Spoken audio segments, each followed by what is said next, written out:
கர்த்தருடைய பரிசுத்த நாமத்துக்கு மகிமை உண்டாகட்டும். இந்த வேளையிலும் தேவனுடைய வார்த்தைக்கு நேராக நாம் மனதை திருப்புவோம். ஆதியாகமம் 40வது அதிகாரத்தில் 13வது வசனம். 3 நாளைக்குள்ளே பார்வோன் உன் தலையை உயர்த்தி உன்னை மறுபடியும் உன் நிலையிலே நிறுத்துவார். இந்த வசனம் பாருங்கள், ஆதியாகமத்தில் இருக்குது. யோசேப்போட நேரத்தில் நடந்த ஒரு காரியம் இது அங்கே ஜெயிலுக்குள்ளே அவர் இருக்கும்போது அவருக்கு ஆண்டவர் கொடுத்த தீர்க்க தரிசனத்தின்படி அவர் தீர்க்க தரிசனம் உரைக்கிறாரு. அவர் சொன்ன மாதிரியே நடக்குது. இன்றைக்கி உங்களுக்கும் எனக்கும் இந்த மாதிரி நடக்கிறதுக்கு கர்த்தர் கிருபை செய்வாராக. உன் தலையை உயர்த்தி உன்னை மறுபடியும் உன் நிலையிலே நிறுத்துவார். உன் தலையை உயர்த்தின்னு சொல்லும்போது இப்போ என்ன ஆச்சு? தலை தாழ்ந்து போயிருக்கு. அது வருத்தத்தினாலேயோ வேதனையினாலோ நம்ம மேலே ஒரு குற்றம் சுமக்கப்பட்டதுனாலேயோ நம்மளுடைய தலை எப்படி ஆயிருக்கு? தாழ்ந்து போயிடுச்சு. அப்போ தலையை உயர்த்துகிறவர் யார்?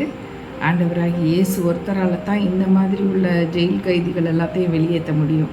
வேதத்தில் சொல்லியிருக்கலாம், இந்த மாதிரி கட்டுண்டவர்களை நம்ம விடுதலையாக்கணும். அதுக்காக தான் ஆண்டவர் நம்மளை வச்சுருக்காரு. அதுதான் எனக்கு உகந்த உபவாசம்னு சொல்கிறாரு 58வது அதிகாரத்தில் ஏசாயால. அப்போ ஆண்டவருடைய காரியமாக இவர் யோசேப்பு நியமிக்கப்பட்டவர், அழைக்கப்பட்டவர். அவர் மூலமாக ஆண்டவர் ஒரு விடுதலையின் வார்த்தையை அவருக்கு கொடுக்குறாரு.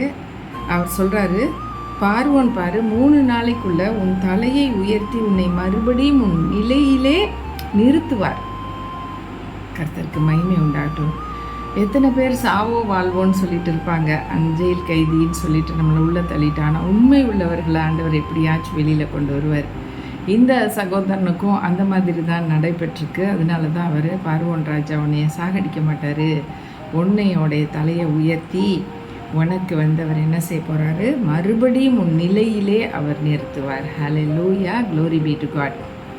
ஒரு பாட்டு இருக்குது, தகப்பனே தந்தையே தலை நிமிர செய்பவர் நீரே, கேடகம் நீரே மகிமையும் நீரே, தலை நிமிர செய்பவர் நீரே, தலை நிமிர செய்பவர் நீரே, தலை நிமிர செய்பவர் நீரே,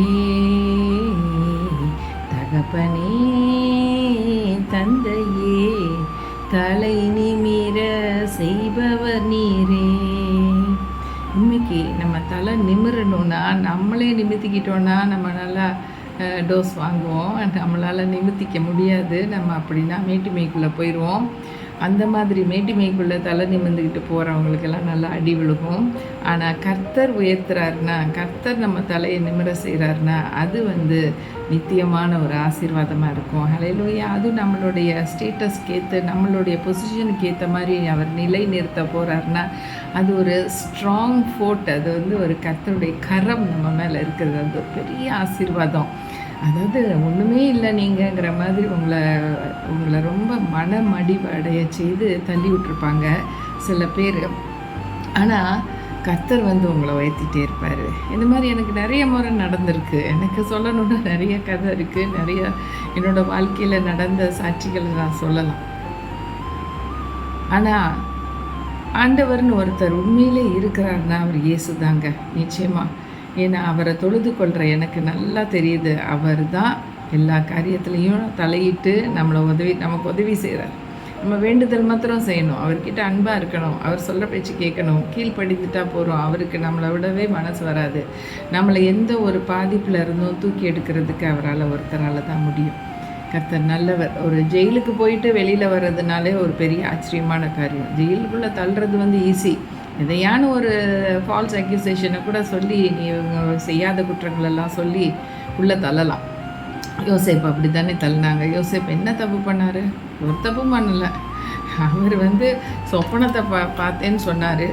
அது கடவுள் கொடுத்த சொப்பனம் தானே, அதை அவர் வாய் மூடிட்டு இல்லாமல் அவர் சொல்லிட்டாரு. அதுக்கப்புறம் அவங்க அப்பாவும் அவன் மேலே ரொம்ப நேசமாக இருந்து பலவர்ண அங்கின்னு சொல்லிட்டு அந்த ராஜாக்கள் போடக்கூடிய ஒரு அங்கியை மகனுக்கு பண்ணி கொடுத்து அவர் போடவும் மித்த பிரதர்ஸ் எல்லாத்துக்குமே அவன் மேலே எரிச்சல். அவங்க டைரெக்டாக அவங்க அப்பா கிட்ட போய் சண்டை போட முடியல. அதனால் இந்த பையன் கிடச்சான்ல இவனை போட்டு கொண்டு போய் ஒரு குழிக்குள்ளே தள்ளிட்டாங்க. செத்து போயிட்டானே போய் சொல்லிட்டாங்க பாருங்கள் அத்தனை பேரும். அப்புறம் பார்வோன்கிட்ட காசுக்கு விற்று பார்வோன் இடத்துல வந்து அவன் உண்மை உத்தவமாக வேலை பார்த்தது நிமித்தம் அவன் நல்ல ஒரு வாழ்வுக்கு வந்தான். நடுவில் அந்த பார்வோனோட மனைவி செய்த பிரச்சனையினால் மறுபடியும் ஜெயிலுக்கு போகிற மாதிரி ஆயிடுச்சு. ஜெயில்லையும் ஆண்டவர் வந்து சொப்பனக்காரன் இல்லையா, சொப்பனங்களை கொடுத்து தைரியப்படுத்தி உண்மையாக சொன்னது நிமித்தம் அவருக்கு வந்து திருப்பி அவர் வெளியில் வந்தார். திருப்பி வந்து அவர் வந்து பிரைம் மினிஸ்டர் ஆனார். ஒரு நாய் கூட தன்னோட வாழை அசைக்கக்கூடாது அவர் நடந்து போகும்போது. என்ன மாதிரி ஒரு கட்டளை பாருங்கள். அவருக்கு அப்படி ஒரு மேன்மை கொடுத்தாங்க. எல்லாருமே முழங்கால முடங்கி தலையை தரம் வரைக்கும் தாழ்த்தியே அவருக்கு வணக்கம் செலுத்தணும். அந்த மாதிரி அவர் குதிரையில் போகும் பொழுது அவருக்கு அப்படி ஒரு ரெஸ்பெக்ட் அண்ட் ஆனர் கொடுத்தாங்க. ஆண்டவர் தலையை உயர்த்தினார் பாருங்க. எவ்வளோ பெரிய ஆச்சரியம். மொர்தக்காய்க்கு பாருங்கள், மொர்தக்காய் தீமை செய்யலை, தீமை நினைக்கவும் இல்லை. ஆனால் ஆமான்னு ஒருத்தன் அவனுக்குன்னு சொல்லிட்டு ஒரு எதிரியை வந்து மொர்தக்காயை மாத்திரம் கொல்லணும்னு நினைக்காம யூதர்கள் அத்தனையும் கொல்லணும்னு நினச்சா ஆண்டவர் விடுவாரா? ஆண்டவர் யூதர்கள் மேலே பிரியமுள்ள ஒரு தெய்வமாக இருக்கிறார். அவரே ஒரு யூதன் தான். அப்போ அவர் என்ன செய்கிறாரு, ஆமான் வந்து நியமித்து வச்சுருந்தான். ஒரு பெரிய ஒரு கம்பை ரெடி பண்ணி வச்சுருந்தான். மொர்தக்காய்க்கு தூக்கி போடணும், தூக்கில் தொங்க விடணும்னு சொல்லிட்டு நினச்சிருந்தான். ஆனால் அவன் கதையெல்லாம் தீங்குனாலையும் தீமையினாலும் நிறைந்ததுனால தீமை துன்மார்க்கனை கொல்லும். பார்த்துக்கோங்க, நீங்கள் பார்த்துட்டே இருக்கீங்கல்ல, இந்த வசனம்லாம் நடக்கும் சீக்கிரத்தில். கெட்டவங்கெல்லாம் எப்படி சாவு வருதுன்னு பாருங்கள். தீமை அவன் செய்கிற தீமையே அவனை கொன்றுமா. யாருமே கொல்ல வேணாம். அவன் தீமை செஞ்சால் அவன் செத்து தான் போவான். அதுதான் வேதத்தில் சொல்லியிருக்கேன்னா சாத்தான் வந்து அவனை இழுத்துட்டு போயிடுவான். கர்த்தருக்கு மகிமை உண்டாகட்டும். அப்போ இந்த மொர்தக்காயை தூக்கி போடணும்னு நினச்சாங்களா?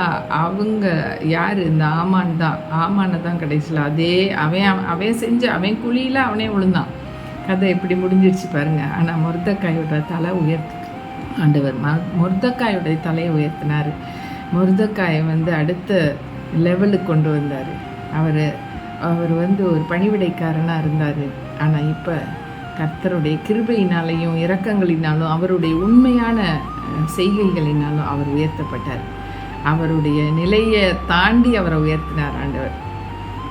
அது மாதிரி நம்மளுடைய நிலைமையில் இருந்து நம்மளை யாராச்சும் தள்ளி விடணும், நம்மளை ஒன்றும் இல்லாமல் ஆக்கணும்னு நிறைய பேர் இருக்காங்க. இந்த மாதிரிலாம் இல்லாமல் இல்லை. நிறையா சூழ்ச்சிகள் இருக்குது, செய்கிறாங்க.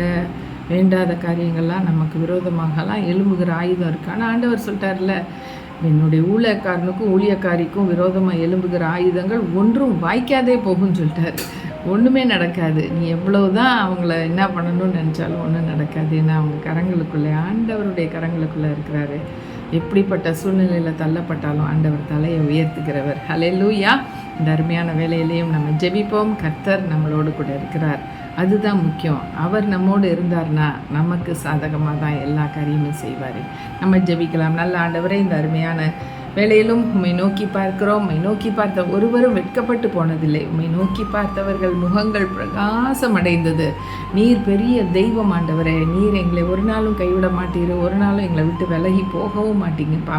எங்களுக்கு கொடுக்க வேண்டிய கனத்தையும் மகிமையும் உங்கள் கரத்துலேருந்து நாங்கள் பெற்றுக்கொள்ளும்படிக்கு நீங்கள் செய்வீங்க. தலையை நிமிர செய்கிற தெய்வம் ராஜா. உமக்கு நன்றி ராஜா. இன்றைக்கி இதை கேட்டுக்கொண்டு இருக்கவங்க ஒரு காலத்தில் நாங்கள் கொடி கட்டி பறந்தோம், எங்கள் ஃபேமிலியே இப்படி இருந்துச்சு, ஆனால் இன்றைக்கி ஒன்றுமே இல்லை அப்படின்னு சொல்கிறாங்க. அது வேதனைக்குரியதாக இருக்குது. ஆண்டவராக இயேசுவை நம்பி வரும் பொழுது இந்த வேதனைகள் மாற்றப்படும்.